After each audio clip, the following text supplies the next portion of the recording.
Well, joining us to talk a little bit more about this issue is the head of special projects at the Institute for Security Studies, Ottilia Anna Maunganidze. Thanks very much indeed for joining us. Always good to talk to you. Thanks for your time. Thanks for having me. All right, this is quite an ambitious project, given the length of the border and just how porous it's been over time, I would say. It is indeed, and even in implementing the Border Management Authority Act, the South African government has given itself 15 years for a full rollout. So what we are seeing starting from today is really the initial phases of what the Border Management Authority will look like in the future. Is this modeled on other kinds of authorities in other parts of the world? I'm thinking about the Mexico-US border. One hears about this kind of border management. Right. So the South African Border Management Authority itself is not directly mirrored on any other authority. Of course, there are some specific functions that we see, for example, with Frontex, which is the European Union's border management entity. But unlike other border management authorities that we see in the world, this one will be essentially headed through the Department of Home Affairs over, for example, the South African Police or the South African National Defence Force. Of course, these entities will be an integral part of the Border Management Authority and will serve essentially under the command of the Border Management Authority at all 73 ports of entry into South Africa, air, land, and sea. So is this just another layer of policing? Will they have the power to arrest, for example? It is another layer of law enforcement, if I can put it that way. So they will have powers of search, of seizure, but also, as I mentioned, the Border Management Authority will have to work and coordinate its work with the South African Police Service, the South African National Defence Force, as well as a number of other government departments and agencies. So the police effectively would still be the entity responsible for ensuring law and order in South Africa. But in what are known as border management areas or border management zones, the Border Management Authority would have the ultimate command. But police, for example, would still continue to operate in those areas. So people might be asking, why create a new entity? Why not just increase the police? And that's a reasonable question to ask. In fact, one of the things that resulted in this 15-year time span in terms of rollout is really an internal disagreement around standard operating procedures as it relates to essentially the police, but also the National Defence Force, as well as the South African Revenue Service, because it's outsourcing, if you can put it that way, functions that already exist within the state. A major criticism that has been leveled against the Border Management Authority is that it's going to cost South Africa, South African taxpayers, a lot in order for it to be fully implemented. And the question that you raise, Peter, is would these funds not be better placed by training and equipping existing police officers to carry out some of these functions that would be the functions of border management guards? But we've only seen 200 people today starting off the implementation of this new act. And as you say, we're looking at 5,000 kilometers of land border. And I have to stress that the Border Management Authority is not just about the land border. It's also about sea, as well as airports of entry as well. So it's going to take a long time to get everything in order. But importantly, There's going to be quite a lot in terms of ceding of authority from the police as well as the National Defence Force to get things right.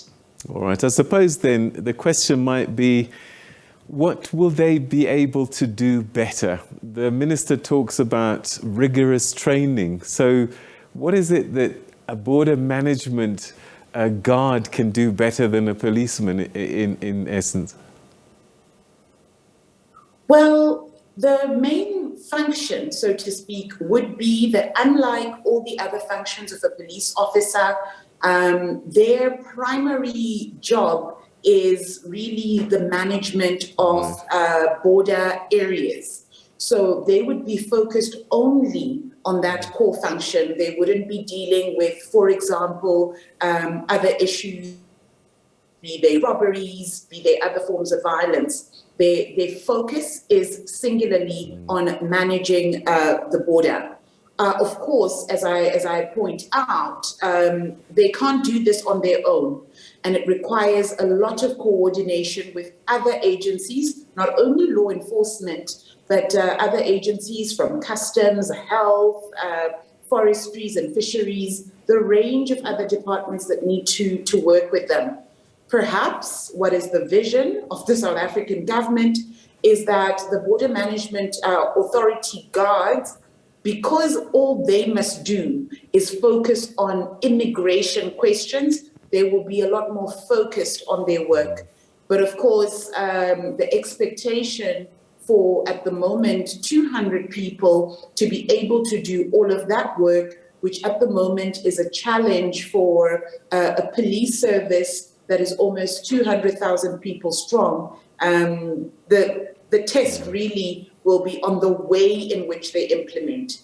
The training is no different from the training given to police officers as well as the National Defence Force.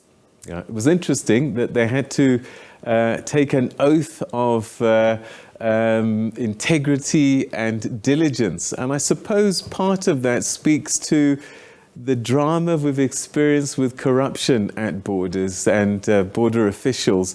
I suppose this must be a big concern. For it to be successful, they've got to somehow be immune to be corrupted. And Home Affairs has itself admitted that one of its major challenges is corruption. Corruption within the department and how that impacts their ability to actually do their job properly and effectively.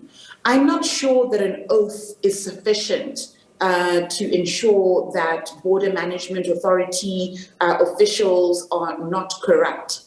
I think there definitely needs to be other measures put in place to ensure accountability first and foremost before testing the integrity of these officials. Like I've said already, they will not be working on their own. They have to work in collaboration with other government departments, and the test really on integrity, the test on whether or not corruption will not continue to rear its head, it is a major one, and one that, at least from what the minister has said, one that they're hoping that they will be able to overcome. But it's by no measure an easy task nor challenge for them to overcome. But this is what they've committed themselves to. All right, we've run out of time, but perhaps quickly, what do you see as what we're most vulnerable to? I think sometimes there's a focus on the movement of people, but there's a lot that goes on between borders, isn't there? Gosh, a very difficult question to answer quickly, Peter. But I think we've already spoken about corruption in and of itself being a major challenge. But the key issues that affect South African society affect border zones just as much. Inequality, poverty, crime and violence continue to be key threats to South Africa and South Africa's security. Now, whether the threat from a migration point of view is any higher, my view and the view that we have at the Institute is that, in fact, it is not. And you need to be addressing those key challenges, crime, violence, inequality, and poverty, first before you deal with questions of migration. All right. Thank you so much. Always good talking to you, Ottilia. Thanks for your time.